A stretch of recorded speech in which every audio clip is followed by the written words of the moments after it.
I'm bringing you around now. I know this is Inside CI magazine, so you'd be interested in our all-new 3000 in-wall, active in-wall subwoofer. It is not just SVS's first in-wall subwoofer. I'm going to say boldly, maybe you'll say a little bit arrogantly, I would say it's the first in-wall subwoofer that's really a subwoofer. It uses dual active 9-inch drivers. I'm going to pull the grill off for you to see them. Dual active 9-inch drivers in a sealed enclosure, heavily braced. This is our 3000 series amplifier platform in a rack mount configuration.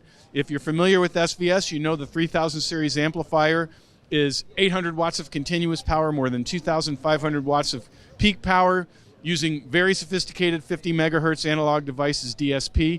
This is a subwoofer, not just an in-wall subwoofer, the first one from SVS, but the first in-wall subwoofer worthy of the SVS brand name.